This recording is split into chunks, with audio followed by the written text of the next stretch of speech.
రాష్ట్ర ప్రభుత్వం ప్రతిష్టాత్మకంగా చేపట్టిన ప్రజాపాలన కార్యక్రమంలో గురువారం నాడు పాపన్నపేట మండలంలో యల్లాపూర్లో గ్రామ సభలో మెదక్ నియోజకవర్గ ఎమ్మెల్యే మైనంపల్లి రోహిత్ రావు పాల్గొన్నారు. ఈ కార్యక్రమంలో మైనంపల్లి రోహిత్ మాట్లాడుతూ ఇచ్చిన 6 గ్యారెంటీలు ప్రజాపాలన కార్యక్రమం ప్రతి గ్రామాన ఏర్పాటు చేసి అర్హులైన వారందరికీ గ్యారెంటీలు వర్తించేలా ప్రభుత్వం కృషి చేస్తుందని, తప్పకుండా హామీలను నిలబెట్టుకుంటామని ఎమ్మెల్యే రోహిత్ పేర్కొన్నారు. ఈ కార్యక్రమంలో మెదక్ జిల్లా కలెక్టర్ మరియు ఎంపీపీ చందన ప్రశాంత్ రెడ్డి, సర్పంచులు, మండల నాయకులు తదితరులు పాల్గొన్నారు.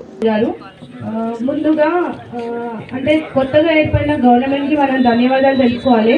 ఎందుకంటే ప్రతిసారి గవర్నమెంట్స్ వస్తూ ఉన్నాయి, పోతా ఉన్నాయి. బట్ మనకి ఈసారి మాట ఇచ్చిన విధంగా తొందరగా పనులను కంప్లీట్ చేసే విధంగా ప్రక్రియ జరుగుతుంది. కాబట్టి ప్రతి ఒక్కరూ గ్రామ సర్పంచ్ కి సహకరిస్తూ, గ్రామ సెక్రటరీకి సహకరిస్తూ, అట్లాగే గ్రామ సర్పంచ్ సెక్రటరీ కూడా గ్రామ ప్రజలకు సహకరిస్తూ ఈ ప్రోగ్రామ్ ని ముందుకు తీసుకెళ్లాలని, ఎక్కడ కూడా ఎలాంటి ఇబ్బందులు రాకుండా మండల స్థాయి అధికారులు కూడా దగ్గరుండి చూసుకోవాలని కోరుకుంటూ, అట్లాగే ఏమైనా ఇబ్బందులు తలెత్తినా మనకి ఇంకొంచెం టైం ఉంది కాబట్టి 6th వరకు కంగారు పడకుండా ఎవరైతే ఈ ప్రోగ్రామ్ కి కోఆర్డినేటర్స్ గా ఉంటున్నారో, ఆశా వర్కర్స్ కానీ, అంగన్వాడీస్ కానీ ప్రతి ఒక్కరు కూడా కోఆర్డినేషన్ తో పనిచేస్తేనే, ఎందుకంటే పెద్ద గ్రామాలు కాబట్టి చాలా మంది జనాభా ఉంటారు, వాళ్ళకి ఫామ్స్ ఎట్లా ఫిల్ చేయాలో తెలియదు. కాబట్టి దయచేసి ఈ కోఆర్డినేటర్స్ గా ఎవరైతే ఉంటున్నారో వాళ్ళు ప్రతి ఒక్కరూ ప్రజలకి దగ్గరగా ఉండి ఈ ప్రోగ్రామ్ ని సక్సెస్ చేయాలని, ఎక్కడ కూడా ఇబ్బందులు తలెత్తద్దు. ఎందుకంటే గవర్నమెంట్ కి సంబంధించిన ప్రతి పథకం కూడా ప్రతి లబ్ధిదారి వారికి చేరాలి, ఇంటింటికి చేరాలి. కాబట్టి ప్రతి ఒక్కరు దగ్గరుండి చిత్తశుద్ధితో ఇంటికే వస్తాము, మీ ఇంట్లో ఒక కుటుంబ సభ్యుడిలాగా నేను పనిచేస్తా అని చెప్పిన గుర్తున్నదా మీకు? ఇంతకుముందు మీ యల్లాపూర్ గ్రామంకి వచ్చినప్పుడు మీ ఇంట్లో కొడుకులాగా, ఒక మన్మడిలాగా, ఒక అన్నలాగా నేను పనిచేస్తా అని చెప్పిన. ఆ మాటకు కట్టుబడి ఉంటా. ఇప్పుడే కాదు, మీరున్నంత కాలం, నేనున్నంత కాలం మన సంబంధం ఇట్లనే ఉండాలా.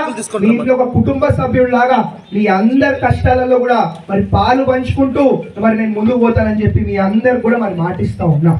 అదే విధంగా మరి ఇక్కడ ఉన్న అధికారులు, ఏడీ మైన్స్ గారికి, మరి ఇక్కడ ఉన్న ఇతర అధికారులకు కూడా మరి విజ్ఞప్తి చేస్తూ ఉన్నాం.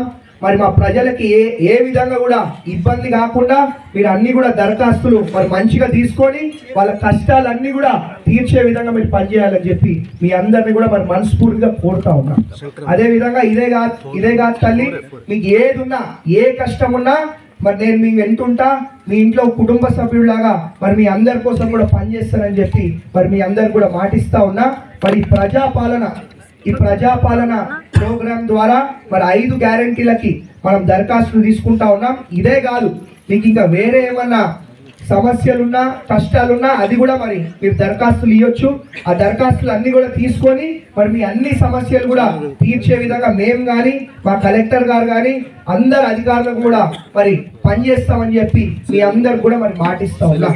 ఇంకేమైనా మీకు ప్రశ్నలు ఉంటే మీరు అడగొచ్చు. ఏమైనా ఉన్నాయా ప్రశ్నలు? అడగాల? ఇంట్లో కుటుంబ సభ్యుడు అన్నప్పుడు అడగాలి కదా తల్లి, చెప్పు. ఆ కాలు చేతిరిగిపోతే నేను ఇప్పుడు మరి సర్పంచ్ గారికి చెప్తా. మీరు కొంచెం ఎవరెవరు ఏమేమి సమస్యలు ఉన్నాయో మనం ఏ విధంగా తీర్చగలుగుతామో మరి ఆ విధంగా తీర్చుకుంటూ ముందుకు పోతాం, ఏం పర్వాలేదు.